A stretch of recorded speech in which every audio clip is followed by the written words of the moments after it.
Tejidele, and welcome back to our Introduction to Dzogchen class. We are now in week 5 of the class, and so we will start today on chapter 19, Taking Direct Perception as the Path, by Tonggu Rinpoche. The focus of this is Mahamudra, which is slightly different. We'll look in more depth at the difference between Dzogchen and Mahamudra a little bit later. Not significant differences, mostly some terminology differences. So here in this chapter 19, we look at the paths of reasoning and direct perception. The Buddha taught about the consequences of our karmic actions, the importance of developing loving kindness, compassion, and bodhicitta, and he also gave detailed teachings on meditation training and how to develop insight. So we begin the chapter looking at some of the basic concepts taught by the Buddha. And then he goes on to explain in here there are 2 major ways to go about this, the reasoning and the direct perception. The concept associated with this particular section here describes reasoning as referring to employing our intelligence. So there's a thought, an analytical process involved. And this is the sutra approach. The direct perception, on the other hand, is the one followed by Vajrayana. And here it does not involve intellectual speculation, but rather a direct experience. So that direct experience is a term that we use a great deal, particularly in the Dzogchen. So then that continues, and we train this insight until we become fully realized. So that is the basic idea that is involved in this approach. The difference between these 2 paths consists of whether or not attention faces out or whether the mind faces itself. Reasoning is always concerned with looking at something that is out there. So it's an internal kind of an approach instead of an external kind of approach here. The path of reasoning alone does not dissolve the habitual mental tendency to experience a solid reality. And so when we're looking at things out there, we tend to perceive that as being real. But using the dream example, if we come in and we dream something, when we wake up, even though it appeared real at the time, we realize it is not real. And so when we view things from the perspective of inside, we have a different view of that. And he compares this with the middle way approach. And reasoning of dependent origination, he says, is very simple. We just superimpose these different labels on this. But reasoning is not the same as seeing the emptiness of things directly. That direct experience. He mentions the Prajnaparamita scriptures on Buddha nature and those on Buddha nature, where a Buddha attains enlightenment after accumulating merit over 3 incalculable eons, whereas in the Vajrayana approach, teachings declare that one body and one lifetime is all that you need. So you can attain enlightenment in this life. Actually, there are sutra versions where the Buddha himself is said to have said that you can attain enlightenment within one lifetime. He talked about 3 years, 3 months, or 3 days. So taking direct perception as the path then is using actual insight as a way of looking at mind itself. So we have this experience, an extraordinary experience, and discover, oh yes, it really is empty. And this is how the great masters of India and Tibet have had this accomplishment. In Mahamudra, we look into our own minds, then we truly see our mind's nature and find that it has no concrete experience whatsoever. This is the main point. Then we continue training after that.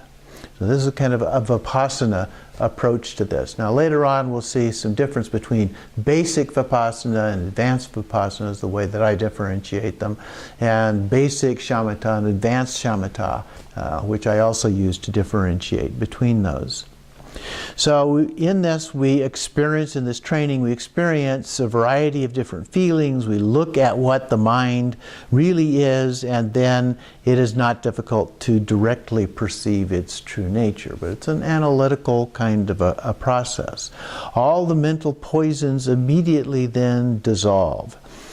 It seems to be no need to perfect the accumulation of merit throughout 3 incalculable eons. We can do it in a single lifetime if we follow the tradition and path instructions for using direct perception as the path.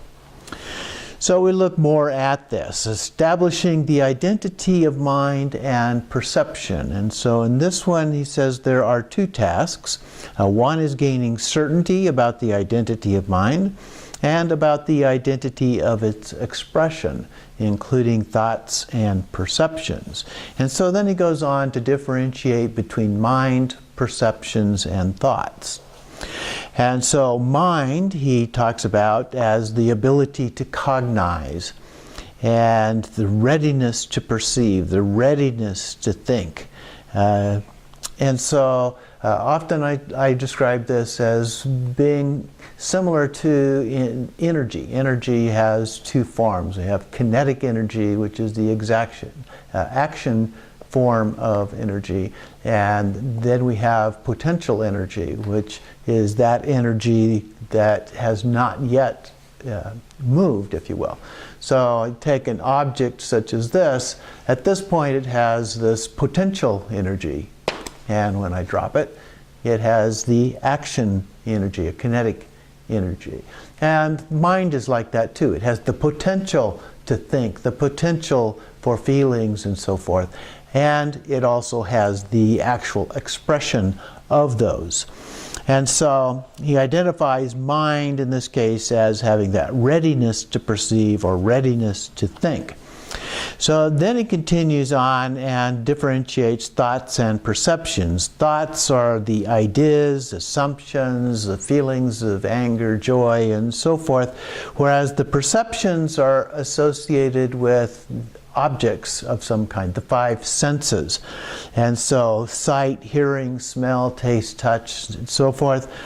And then the 6th consciousness are mental images, things that are still perceived in a way that are like outside things. So in a dream, for example, or when we use our imagination and so forth, we imagine these images, if you will. So they're not perceived directly through our senses, but they have that kind of form. They're imagined or thought of and so forth, and still have those qualities of sight, sound, smell, taste, and so forth. So he says that it is important to become clear about what mind, thoughts, and perceptions really are in actuality.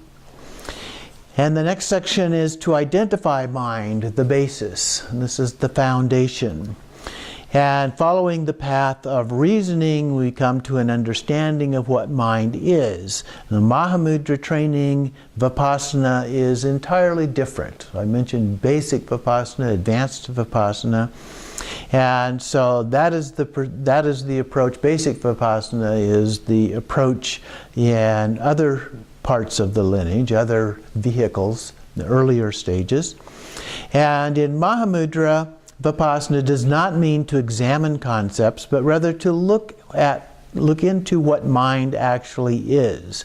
A sense of being awake or conscious, consciously present and very clear.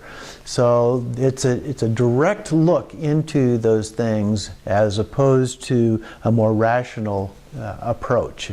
And so that's the difference between a basic Vipassana approach, a more analytical approach, and an advanced Vipassana approach. And so this then has the ability to cognize. It has a knowing quality about it. So there is a continuing presence, something that is ongoing that we are able to perceive. The idea is just a presence is a way of describing that. So where is this mind? And then he goes through a series of questions, a more analytical kind of an approach to this. And as a part of that, he says that we see it for what it is. The perceiver is empty and cognizant or devoid of any concreteness. We're clear, we're certain, we have the actual experience. In the Heart Sutra, it talks about form is emptiness because it is devoid of any true existence or the lack of inherent existence. The emptiness is also form because the form only occurs as emptiness, a dependent arising. Emptiness is not other than form, and form is not other than emptiness. So the perceiver is emptiness, but emptiness is also the perceiver, the nature of emptiness here. Now we're not talking about a void form of emptiness, but the lack of inherent existence. And so for something to exist, there has to be some kind of dependent arising for this. If there's a dependent arising, then that is a form of emptiness. So a lack of inherent existence. So then he says, mind is not other than emptiness. Emptiness is no other than mind. Right? It's our basic state. And it's very simple and easy. When you look into it, you can actually see that not only is mind empty, it also knows and is cognizant. So when we talk about Buddha nature, we talk about emptiness, but this luminous quality, this cognizant quality. So luminous emptiness.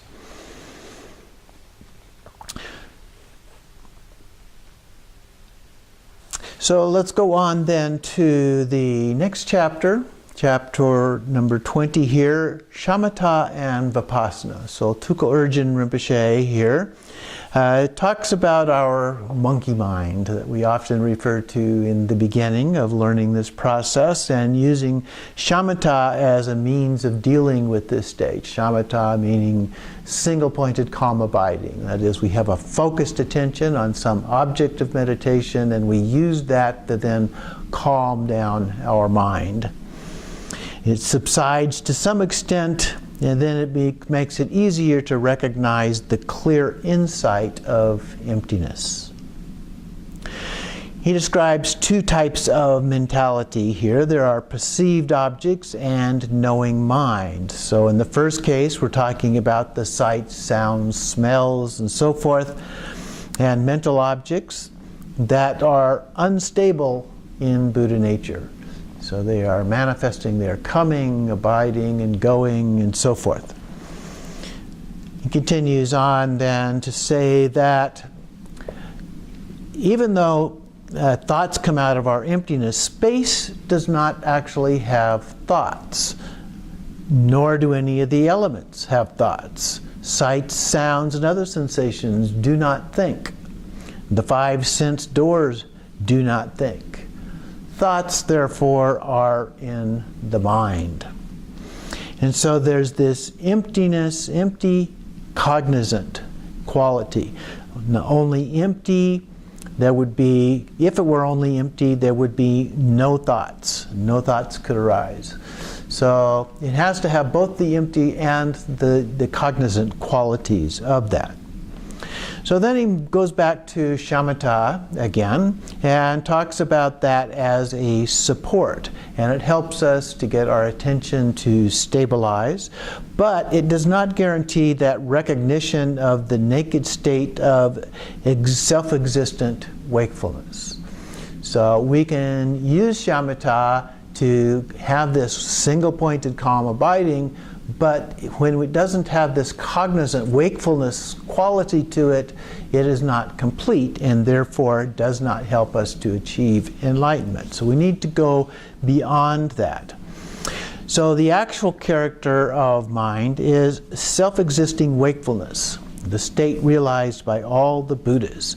And this basic state is being the essence, nature, capacity, the three kayas of the Buddhas, the three bodies of the Buddha, the Nirmanakaya, Sambhogakaya, and Dharmakaya.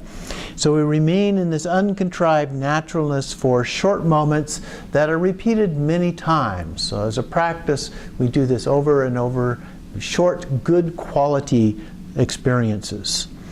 So the short moment can grow longer, one instant remaining in unfabricated naturalness. A kalpa of negative karma is purified. So this, just like doing a Vajrasattva purification practice, is another way of purifying all of this negative karma we have accumulated over eons of time. You simply need to allow the moment of uncontrived naturalness. Simply allow it to naturally be. So you don't force this, you don't do anything intentionally, but relax into it and let it be. It's more a matter of familiarization than meditation. In fact, the word meditation in Tibetan actually means familiarization. So the more you grow familiar with the mind essence, the less you deliberately meditate on it, the easier it becomes to recognize, and the simpler to sustain. So the goal of shamatha is a state in which thoughts have subsided and which feels very clear and quiet. And it requires some mental effort. And therefore, it is neither the ultimate nor the original natural state, because it requires this effort. So the naked essence of mind is not known in shamatha. A preoccupation with being calm blocks recognition. It blocks the knowing of the three kayas. So attention abiding in itself while still not knowing itself is the result of regular basic shamatha. So the very essence of thought is actually dharmakaya. Recognizing this essence and getting used to it is what we are striving for here. So meditation generally means paying attention. But this is not, in this case, we need to train in being free of this watcher and what is being watched. Sometimes I use my little hand puppets, if I can do that here. So we talk about paying attention on hand puppet number 1. So whatever the object of focus is, we have to pay attention and focus on that object. But we also need to know whether or not we're doing that. And so hand puppet number 2 is the watcher, paying attention to whether or not we are watching. Okay? But eventually we let go of the watching itself, and the difference is this is oftentimes referred to as mindfulness, the first one, paying attention, focusing, and the second one is referred to as the watcher or awareness. And so we are aware that we are paying attention, okay? That we are mindful. Now sometimes those terms get reversed because in English language they're actually synonyms for each other. But in this case, when we let go of the mindfulness, all that remains is awareness. And that is the pure awareness that we referred to in Dzogchen as Rigpa. So going back to the text here then, what we are doing is letting go of the watcher as well as what is watched. And so that is the mindfulness part and the object of mindfulness here. So stillness in itself is not liberation. And so what we are looking for is this awakened state of Rigpa. It is something that has a sense of being wide open. It is nothing that is, there's nothing that is actually fixated. There's no object that we are focused on. So you need vipassana, this quality of clear seeing. So we have shamatha, the focus, and then also vipassana, which is this idea of clear seeing. And so in Dzogchen, we have this naked state of dharmakaya from the very beginning. The stillness is not absolutely necessary either. And so when we go through in shamatha the 9 stages that we've talked about in earlier classes, the 9 stages are not necessary to achieve that final stage. If we can get up through 3 or 4 of those, that is sufficient. So we begin with shamatha, and that helps to steady our mind, and that is important to do that. We get to a point where it's acceptably steady, and then it's easier to see your naked essence. It doesn't help to continuously stir the surface of the water. So in Rigpa, this intrinsic steadiness is shamatha, the awake quality is vipassana. But here we're talking about what I refer to as advanced shamatha and advanced vipassana. In the Treasury of Dharmadhatu, Longchenpa says, the original nature, totally free of all thoughts, is the ultimate shamatha. Natural cognizance, spontaneously present, like the radiance of the sun, is the vipassana that is utterly uncontrived and naturally present. So these are the ultimate or the advanced levels of shamatha and vipassana. So in Dzogchen, we're referring to the recognition of Rigpa. In Mahamudra, it's called innate suchness. So when we remain without doing anything whatsoever, there's a total letting go. So we just relax into this state. There's a sense of being wide awake. That's the knowing aspect of this. And for a short while, it's necessary perhaps to remind ourselves of this. So we can do that in the beginning, but we want to get to a point where that is no longer necessary. The very moment you recognize mind essence, it is seen at the very moment you look. So we just leave it as it is naturally. There's no act of meditating that is necessary at this point. Try to keep or prolong that natural state. Trying to only envelops more activity and complexity, which is not really what we need. So we just complicate matters when we force it. Trekcho means no thought, conceptualizing past, present, or the future. And we have a present, fresh wakefulness that is Rigpa. Mind-made peace, something that's forced, is not perfect for the path to liberation. Rather, we need to be free of these. The natural state is totally naked awareness. It is true freedom. It is not does not hold or dwell on anything whatsoever. There's clear seeing. A complete enlightenment dwells neither in samsara nor nirvana. The key point in this context is don't meditate, at least in the formal way that we normally have been taught to meditate. And that training was beneficial. We had fewer thoughts, but it's not beneficial to continuously pursue a special thought-free mental state. When basic shamatha is destroyed or disintegrates, then the true emptiness and uncultivated emptiness, a natural emptiness, arises. The Dharmakaya, the Sambhogakaya, and the Nirmanakaya, the three kayas of Buddha. One way to make sure is that your spiritual practice goes in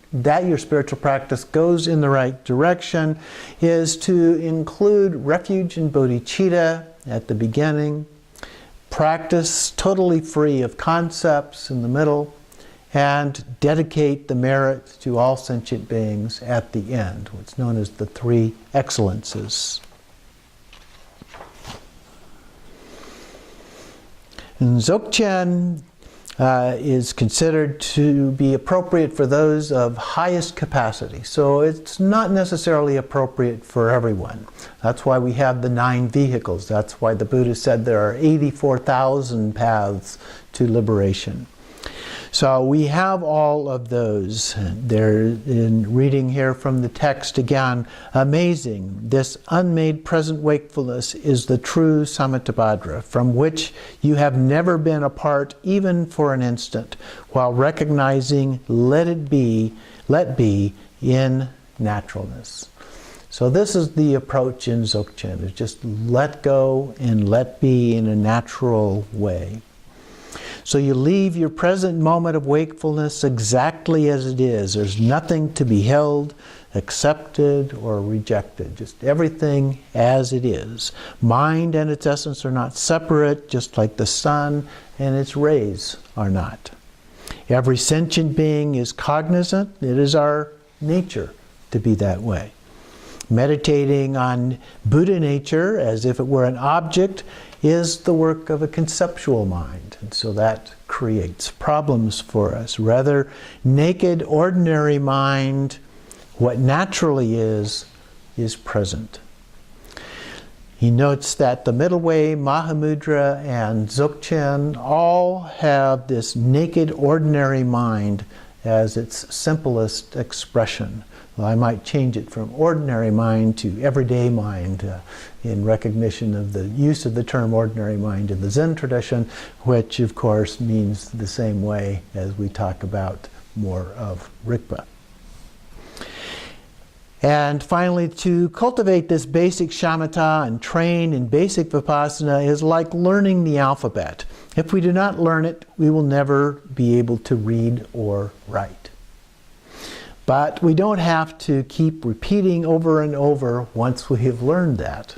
Okay? Let go and let be.